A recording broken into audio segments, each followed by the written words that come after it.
नमस्कार दोस्तों, जैसा कि आप लोग देख रहे थे, हम लोग पिछले वीडियो में रेशियो पढ़ रहे थे और रेशियो के 3 वीडियो हम लोग बना चुके हैं, है ना। तो अब हम लोग आगे बढ़ेंगे और रेशियो में सीखेंगे कि रेशियो की संख्याओं का बंटवारा कैसे किया जाता है। जैसे कोई भी संख्या दी हुई रेशियो में या किसी का हिस्सा बांटना हो या कह दिया जाए कि 3 भाई हैं, उनकी संपत्ति को 3:4 के 2:3:4 में बांटिए।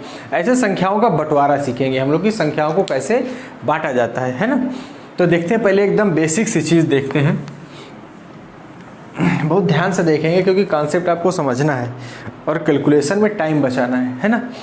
जैसे हम कहें कि एक संख्या है हमारे पास 24, ठीक, एक संख्या है 24, हमने इसको 2 हिस्से में तोड़ दिया, एक हमने 9 बना दिया और एक बना दिया 15, ठीक, 2 हिस्से में हमने तोड़ दिया।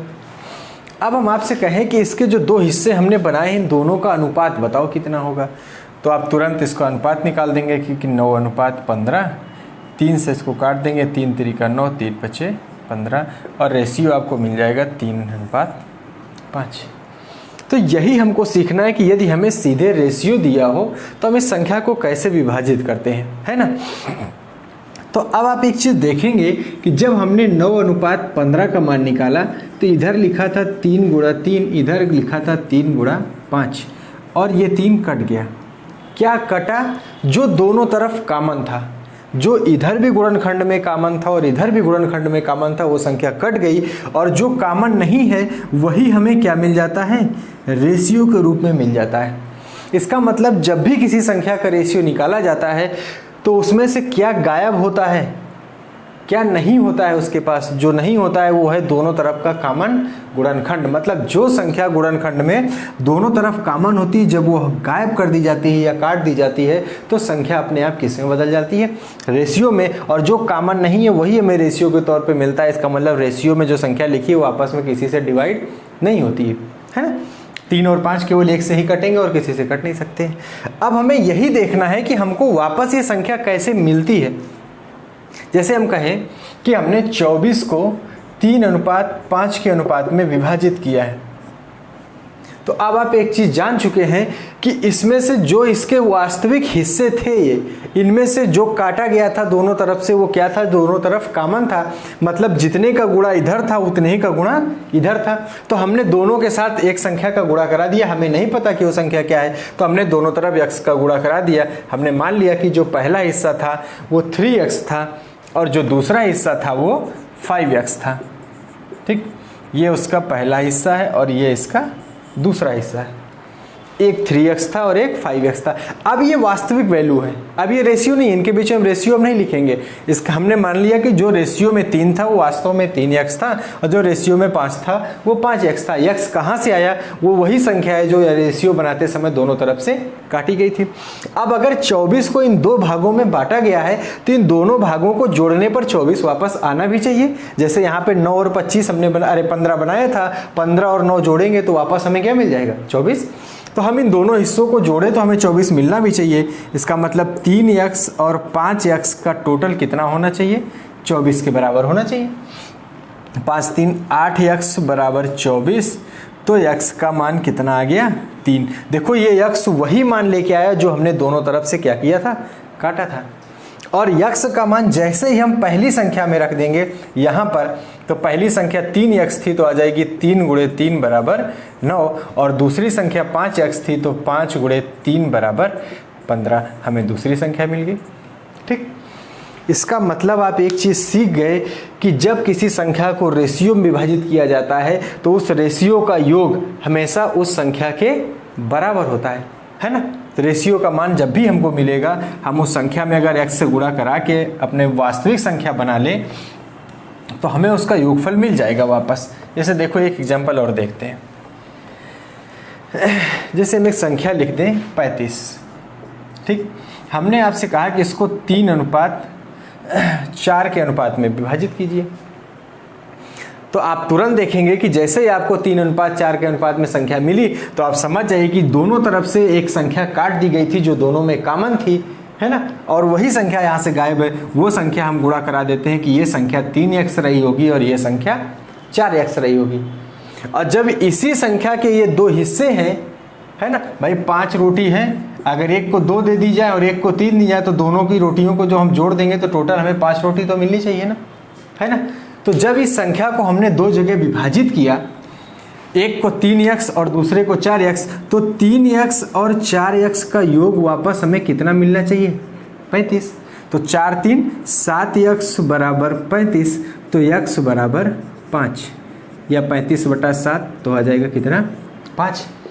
अब यही x हमें नहीं पता था, x मिल गया। अब इस x को अगर इस संख्या में ले जाके वापस रख देंगे तो पहली संख्या थी 3x मतलब 3 × 5 = 15 और दूसरी संख्या थी 4x मतलब 4 × 5 बराबर 20। तो देखो पहला हिस्सा 15 था और दूसरा हिस्सा कितना था?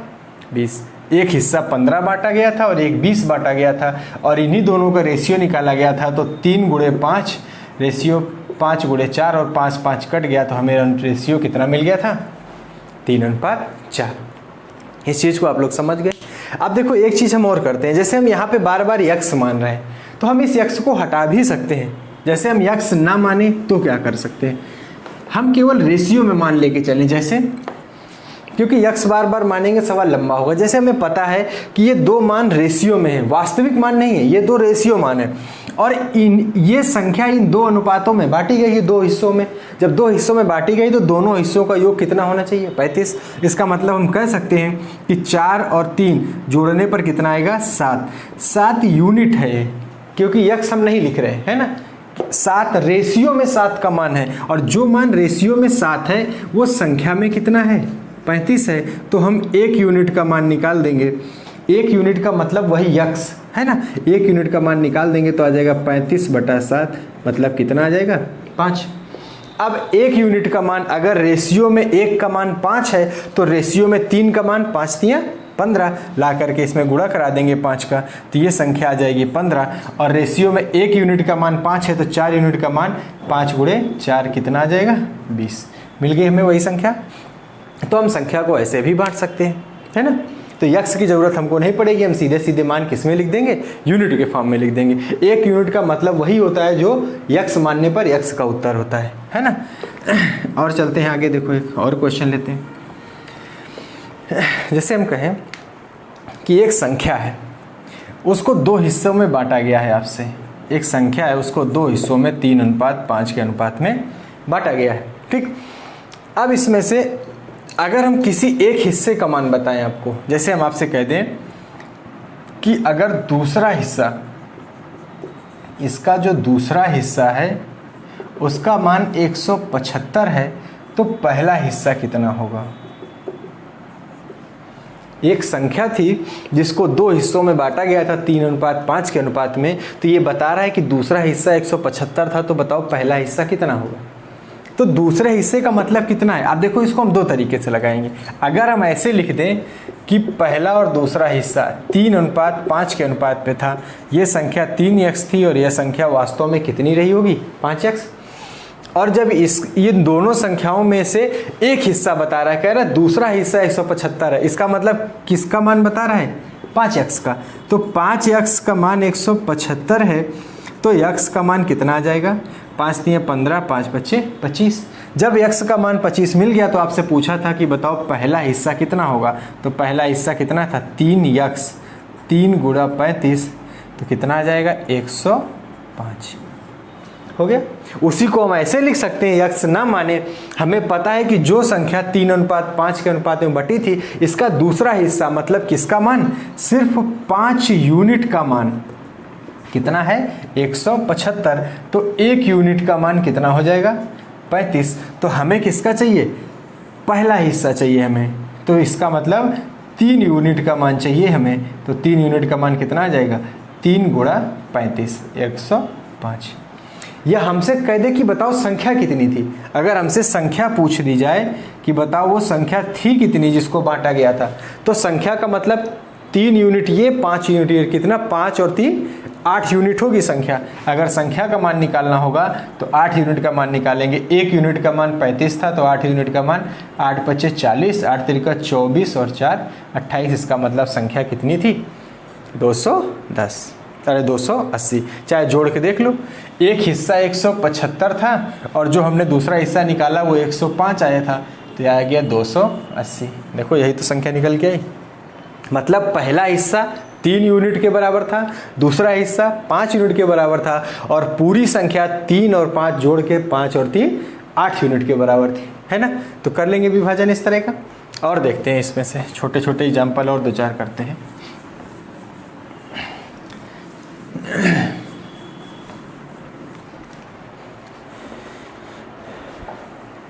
जैसे हम कहें कि यदि 1000 रुपये को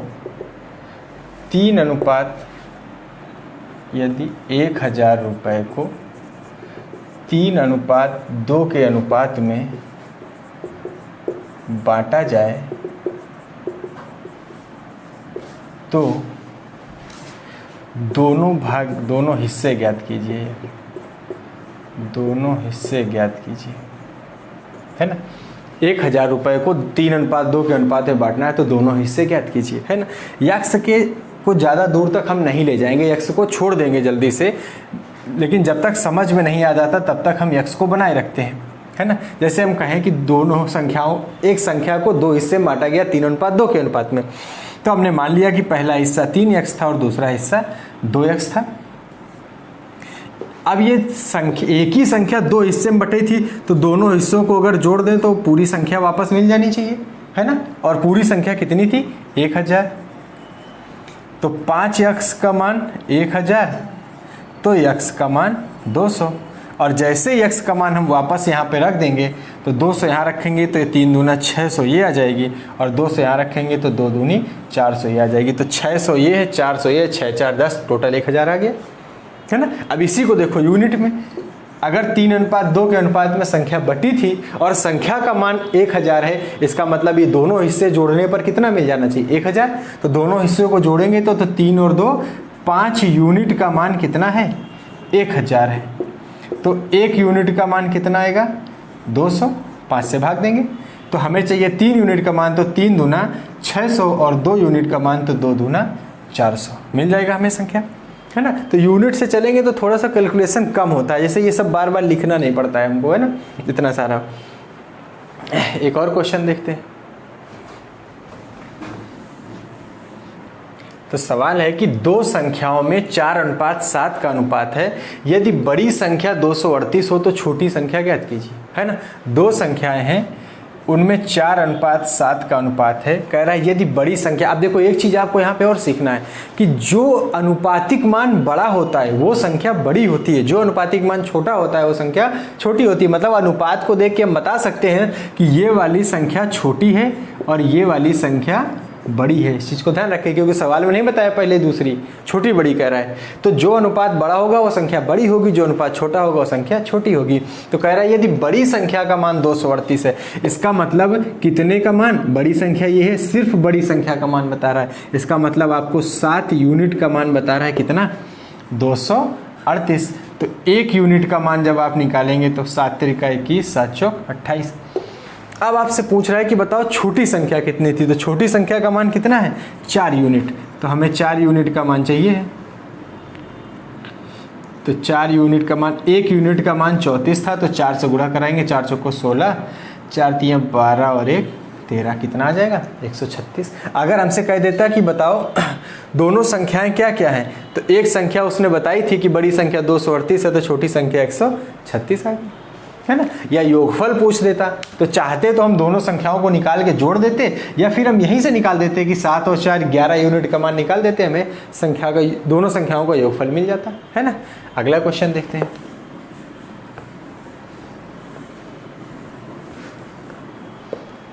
रुक दीजिए। तो अगला क्वेश्चन है कि किसी कॉलोनी में पुरुष और स्त्री मतदाताओं का अनुपात 3:5 है। यदि स्त्री मतदाताओं की संख्या पुरुषों से 900 अधिक हो तो पुरुष मतदाताओं की संख्या बताना है कितनी होगी। मतलब पुरुष और स्त्री मतदाता हैं जो कॉलोनी में, उनकी संख्या का अनुपात दिया है 3:5, है ना। मतलब पुरुषों की संख्या अनुपात में 3 यूनिट है और स्त्रियों की संख्या अनुपात में 5 है। कह रहा है यदि स्त्री मतदाताओं की संख्या पुरुषों से 900 ज़्यादा है। तो हम देख रहे हैं कि स्त्रियों की संख्या रेशियो में 5 है और पुरुषों की 3 है। इसका मतलब स्त्री मतदाता ज़्यादा है। और कितनी ज़्यादा है? 900। तो कह रहा है कॉलोनी में पुरुषों की संख्या कितनी है। अगर हम एक बार यक्स मान के देखें तो ये संख्या बनेगी 3 यक्स और ये बनेगी कितना? 5 यक्स। अब स्त्रियों की संख्या ज़्यादा है तो स्त्रियों की संख्या में अगर पुरुषों की संख्या घटा दें तो पता चल जाएगा कितनी ज़्यादा है। और यही सवाल में बता रहा है कि कितनी ज़्यादा है? 900 ज़्यादा है। तो 2 यक्स का मान 900, तो यक्स का मान कितना आ गया? 450। अब अगर आपसे पूछ रहा है कि पुरुष मतदाताओं की संख्या कितनी है, तो पुरुषों की संख्या हमने कितनी मानी थी? 3 यक्स। तो 3 गुणे यक्स 45, 0 5 3 15, 4 3 12 और 1 13। तो इसका मतलब पुरुषों की संख्या कितनी है वहाँ पे? 1350। या इसी को यूनिट के फॉर्म में लगाएंगे तो पुरुष और स्त्री, इसका मान 3 यूनिट है और इसका मान 5 यूनिट है ना। और इन दोनों के बीच में अंतर, मतलब स्त्रियों की संख्या ज़्यादा है पुरुषों से, तो दोनों का अंतर ही तो ज़्यादा का मतलब क्या हुआ कि अंतर निकालेंगे हम। तो जब स्त्रियों में से पुरुषों की संख्या घटाएंगे तो कितने यूनिट का मान मिलेगा? 2 यूनिट का मान। और यही बता रहा है कि कितना है? 900। तो 1 यूनिट का मान कितना मिल जाएगा? 450। 2 से भाग दे देंगे। तो हमसे पूछा था कि पुरुष मतदाताओं की संख्या कितनी है, मतलब 3 यूनिट का मान। जैसे ही आप 3 यूनिट का मान निकालेंगे तो 450 गुणे 3, तो 0 5 3 15, 4 3 12 और 13, कितना आ जाएगा? 1350। कर लेंगे। आसान सा क्वेश्चन है। में अंतर कितने का है? 900 का। तो हमने दोनों के बीच का अंतर निकाला तो 2 यूनिट निकला। तो 2 यूनिट का मान 900, तो 1 का मान 450। हमसे पूछा पुरुष मतदाता कितने हैं, तो 3 यूनिट का मान निकाल दिया। पूछता कि कुल मतदाता कितने हैं, तो 5 3 8 यूनिट का मान निकाल देते या दोनों को जोड़ देते निकाल के। ठीक, चलते हैं एक और क्वेश्चन की तरफ। अब देखो नेक्स्ट क्वेश्चन है कि एक चतुर्भुज के कोण 1:2:3:4 के अनुपात में है, तो कोण ज्ञात कीजिए। मतलब चारों कोण बताना है आपको कि कितना कितना उनका मान होगा। अब समस्या ये आई कि कहीं पूरे सवाल में ये नहीं बताया गया कि कोई एक कोण ना तो बताया गया, ना ही ये बताया गया कि चतुर्भुज के चारों कोणों का योग कितना होता है। तो ये आपको पता होना चाहिए, है ना। जब तक आपको ये पता नहीं होगा इस तरह का सवाल नहीं लगा पाएंगे, क्योंकि ये तो हमने चतुर्भुज लिखा है, आसान है। पंचभुज, षटभुज, अष्टभुज, है ना। वो कितने भी भुजाओं का बहुभुज बता के उसके कोणों का रेशियो बता सकता है आपको। तो आपको आना चाहिए कि चतुर्भुज हो चाहे जो बहुभुज हो, किसी भी बहुभुज के, चाहे त्रिभुज हो, चतुर्भुज, पंचभुज, षटभुज, कोई भी बहुभुज हो, उसके अंतःकोणों का योग कितना होता है ना। तो लिख लो इसको कि बहुभुज के सभी अंतःकोणों का योग, सभी अंतःकोणों का योग होता है n-2 × 180, है ना। जहाँ n क्या है? भुजाओं की संख्या। जहाँ n क्या है? भुजाओं की संख्या। किसी भी बहुभुज की, जैसे हम बहुभुज कहाँ से शुरू होता है? त्रिभुज से। अगर हमें पता है करना है कि त्रिभुज के अंतःकोणों का योग कितना होगा, तो n का मान 3 रख दें। तो 3 - 2 × 180, इसका मान 1 आएगा। 1 में गुणा करेंगे 180। इसका मतलब त्रिभुज के अंतःकोणों का योगफल 180 होता है। अगर हमें चतुर्भुज का चाहिए तो n का मान 4 रख दें। तो 4 - 2 × 180, यहाँ से आएगा 2, 18 में गुणा करेंगे, 18 दूना 36, 360। अगर हमसे पूछा जाए पंचभुज के अंतःकोणों का योग, तो n की जगह 5 रख देंगे। तो 5 - 2 × 180, 3 आ जाएगा। तो 18 × 3 = 54, 540। ऐसे आप n का मान बढ़ाते जाइए। आपको यहाँ से भुजाओं की संख्या आप बढ़ाते जाइए, यहाँ पर आपको कोणों का योगफल आपको इससे मिलता जाएगा। तो इसको याद रखेंगे, ये बहुत ज़रूरी फार्मूला है और बहुत बार एग्जाम में रिपीट हुआ है ना, बहुभुज के अंतःकोणों को। तो हमें यहाँ से मिल गया कि जैसे हमने भुजाओं का मान 4 रखा, क्योंकि चतुर्भुज कह रहा था, तो 4 - 2 × 180, तो 2 आया, 18 दूनी 36। इसका मतलब बहुभुज के चारों अंतःकोणों का योगफल कितना होता है? 360। बस हमारा सवाल हो गया। अब हमसे कहा गया था कि 4 कोण है, चारों में अनुपात कितने का है? 1:2:3:4। तो अगर चारों अंतःकोणों को जोड़ दिया जाए तो उसका योग कितना जाना चाहिए? 360 अंश। तो इसको जोड़ देते हैं। 4 3 7 2 9 और 1, कितने यूनिट का मान आया? ये 10 यूनिट का मान निकला हमारा 360। तो 1 यूनिट का मान हम जैसे ही निकालेंगे तो 0 से 0 कट जाएगा, 360/10 मतलब कितना आ जाएगा 36। ठीक। अब हमसे अगर पूछा जाए कि पहला कोड कितना था, तो ये तो 36 अंश का था, क्योंकि एक यूनिट का मान कितना आया 36। अगर हमसे पूछा जाए दूसरा कोड कितना था, तो 36 गुणा 2, क्योंकि 2 यूनिट का मान था, मतलब 72 अंश का। अगर पूछा जाए तीसरा कोड कितना था, तो 1 यूनिट का मान 36 है, तो 3 यूनिट का मान 3 गुणा 36, 36 तिरिका 108 अंश का। अगर हमसे पूछा जाए कि चौथा कोड कितना था, तो 1 यूनिट का मान हमें पता है 36, और 4 यूनिट का मान निकालना है, 4 से गुणा कर दो तो आ जाएगा 144 अंश का। कर लेंगे, चारों कोड मिल गए, 36, 72, 108 और 144। जैसे ही आप तीनों को जोड़ेंगे टोटल आपको कितना मिल जाएगा 360। देखिए एक क्वेश्चन इसी तरह का और देखते हैं। इसी में हमसे पूछा गया, कह रहा है एक पंचभुज के अंतः कोणों में 3:5, 7:10, 10:11 का अनुपात है, तो सबसे छोटा कोण ज्ञात कीजिए। कोई भी कोण पूछे, दूसरा सबसे बड़ा, दूसरा सबसे छोटा, सबसे बड़ा, सबसे छोटा, ठीक, कुछ भी पूछे, तो हम पहले ये पता करें कि पंचभुज के पांचों अंतः कोणों का योग होता कितना है। तो अभी हमने फार्मूला लिखवाया था n-2 × 180। तो पंचभुज है मतलब n का मान कितना है 5, तो 5 - 2 × 180, तो यहाँ से आएगा 3, 18, 3 × 54, 540। ये चीज़ आपको आनी चाहिए, नहीं तो फिर सवाल लगेगा ही नहीं, है ना। अब हमें रेशियो दिया गया 3:5:7:10:11 का। इन पांचों कोणों को का योगफल कितना है 560। तो जोड़ देते हैं हम, 7 3 10, 10 10 20, 20 10 30, 31 31 और 5 36 यूनिट का मान आपको पता है कितना है 540। तो 1 यूनिट का मान निकाल दीजिए कितना आएगा, तो 540/36। 18 से काट दो, 18 3 × 54, 18 दूना 36, 2 से काटेंगे कितना आ जाएगा 15। तो 1 यूनिट का मान हमें कितना मिल गया 15। अब हमसे पूछा है कि सबसे छोटा कोण बताइए। तो इसमें देखिए सबसे छोटा रेशियो कौन सा है 3। इसका मतलब हमें कितने यूनिट का मान चाहिए 3 यूनिट का मान। तो 15 में से कितने का गुणा करा देंगे 3, तो 15 × 3 = 45। सबसे छोटा कोण कितना आ जाएगा 45 अंश का। अगर हमसे पूछा जाता दूसरा सबसे छोटा कोण, तो 5 यूनिट का मान निकाल देते। सबसे बड़ा कोण तो 11 यूनिट का मान, दूसरा सबसे बड़ा कोण तो 10 यूनिट का मान, है ना। इस तरह भाषा बदल बदल के आपसे क्वेश्चन पूछ सकता है। तो कर लेंगे इस तरह का क्वेश्चन, आसान से क्वेश्चन है। देखते हैं कुछ और इसमें। अगला क्वेश्चन देखो, कह रहा है यदि 2600 रुपये को 3 व्यक्तियों ABC में 1/2, 1/3 और 1/4 के अनुपात में विभाजित किया जाए तो A को कितना मिलेगा। अब देखो, अब रेशियो आपको सीधा नहीं दिया है। अगर सीधा रेशियो दिया होता तो तुरंत हम जोड़ के 2600 के बराबर कर देते और निकाल लेते जिसका मान चाहिए होता। लेकिन अब आप जाइए पहले दिन की क्लास में। जो लोग पहले दिन की क्लास नहीं देखे हैं उनको समस्या होगी, है ना।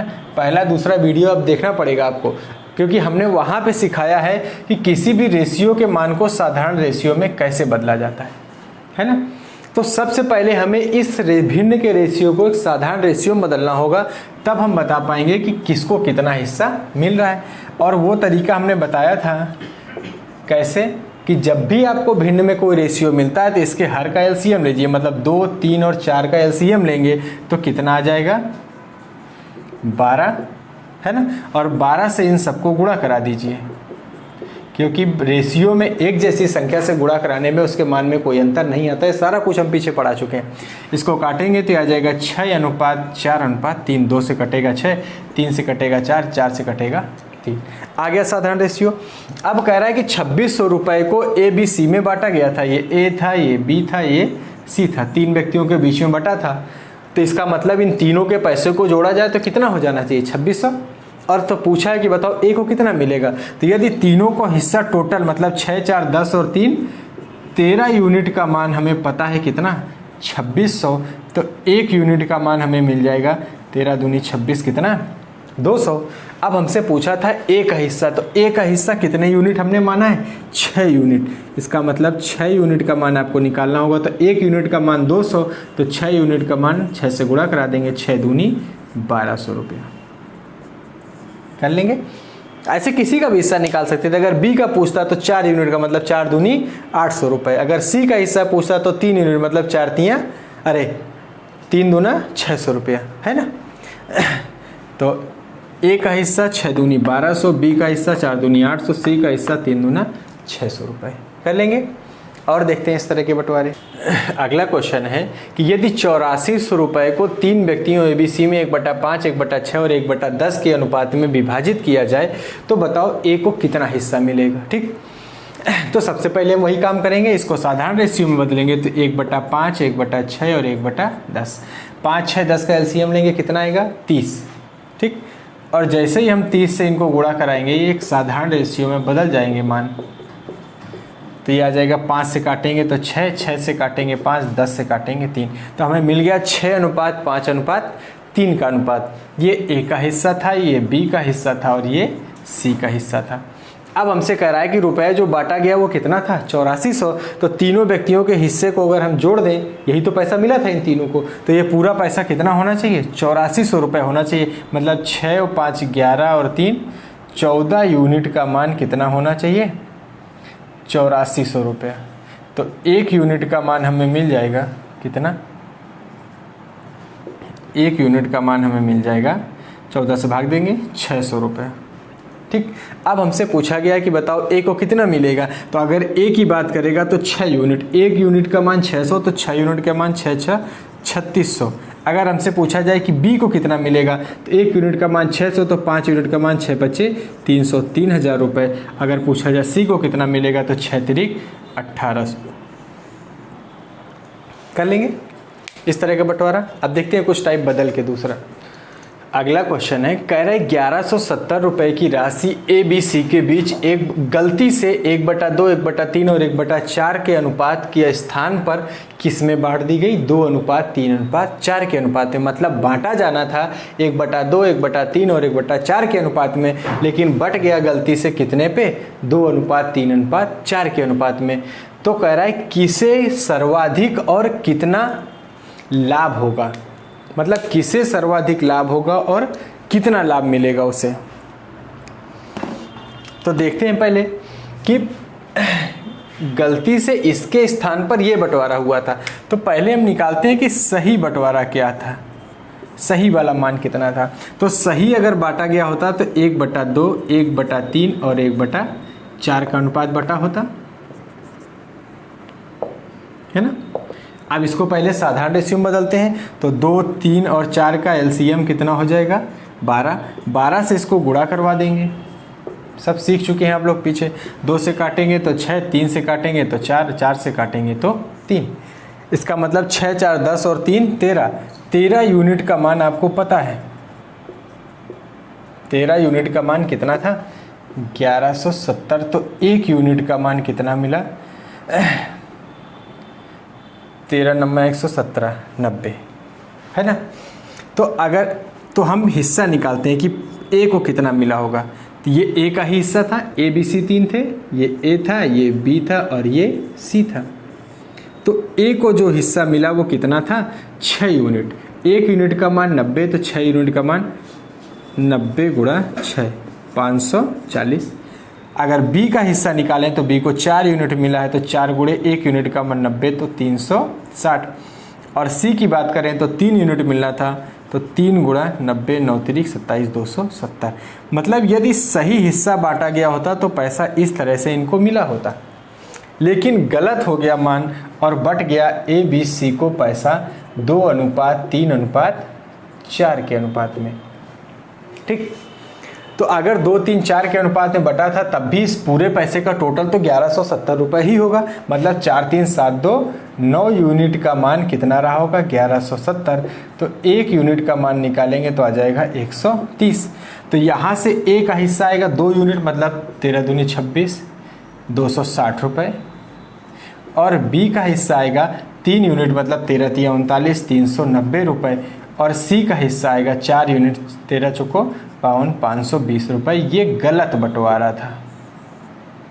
ठीक, तो जब सही बंटवारा हुआ था तो इतना इतना पैसा मिल रहा था, जब गलत बंटवारा हुआ तो इतना इतना पैसा मिल रहा है। तो कह रहा है सबसे ज़्यादा किसको लाभ हुआ। देखो ए को मिलना था 540 और मिला कितना 260, इसका तो नुकसान हो गया।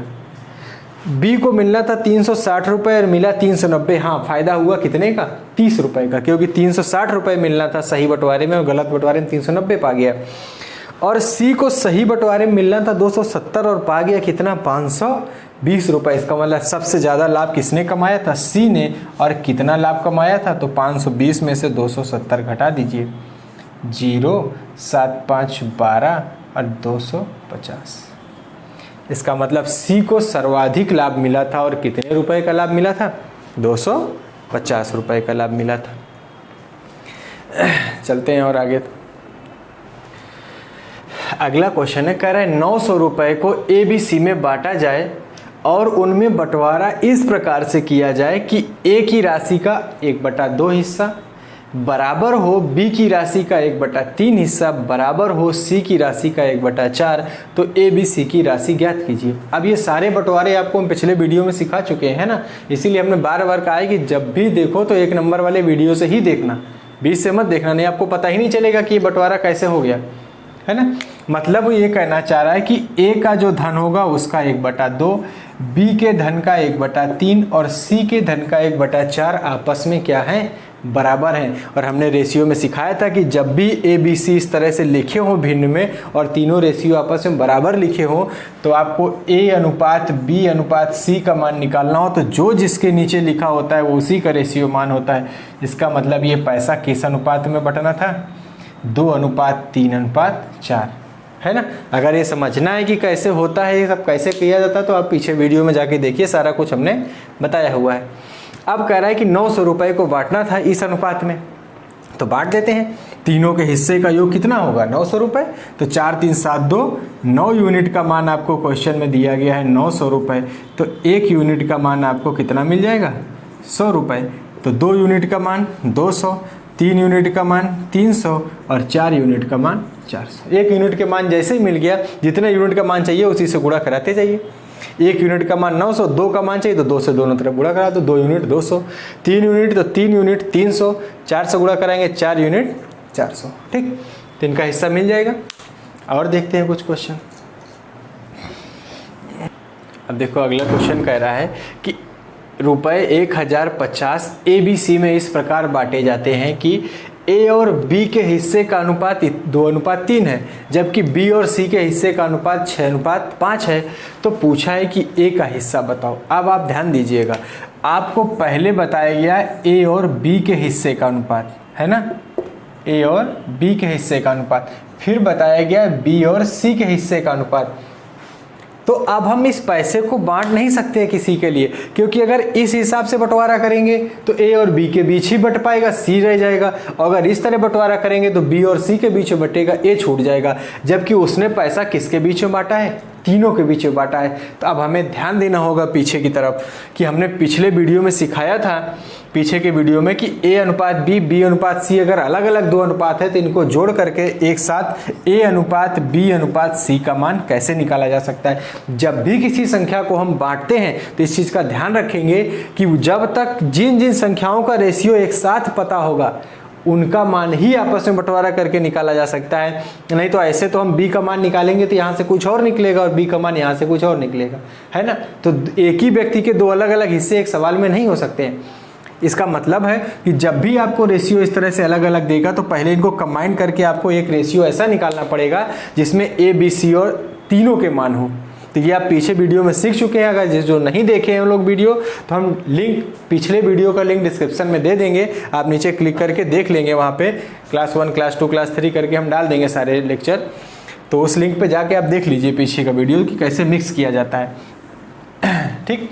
तो देखते हैं कि ए अनुपात बी का मान था 2:3 और बी अनुपात सी का मान था कितना, अरे सॉरी, हाँ 6:5। अब हमें चाहिए था ए अनुपात बी अनुपात सी। जब तक तीनों का कंबाइंड रेशियो नहीं मिलेगा तब तक इस पैसे को हम ए बी सी तीनों के बीच में बांट नहीं सकते हैं, ध्यान रखिएगा। तो हमने कहा था देखो ए अकेला है, ए के पास से चलेंगे सीधे नीचे चले जाएंगे। अगर ए कहीं और होता तो हम मुड़ते, अगर नहीं है तो सीधे नीचे जाएंगे। तो 3 6 दूना 12। बी यहाँ भी है, यहाँ भी है, तो यहाँ से चलेंगे बी से और बी की तरफ चलेंगे तो 6 त्रिक 18। अब सी की तरफ चलेंगे हर बार ऊपर से डायरेक्ट नीचे आएंगे क्योंकि सी सीधे नीचे है, तो 5 3 15। ठीक, या इसको आप ऐसे भी कर सकते हैं कि ए अनुपात बी, बी अनुपात सी। ए अनुपात बी का मान था 2:3 और बी अनुपात सी का मान था 6:5। इसका गुणा इधर, इसका गुणा इधर, इसका गुणा 6 दूनी 12, 6 त्रिक 18 और 3 5 15। तो पीछे वीडियो में जाके आप देख लेंगे, हमने वहाँ पे डिटेल में सिखाया है आपको। तो हमें मिल गया ए बी सी का अनुपात।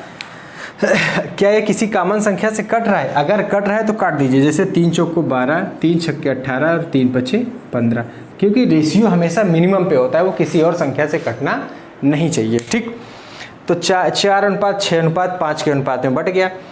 ए बी और सी का हिस्सा था ये, और हमसे पूछा किसका गया था?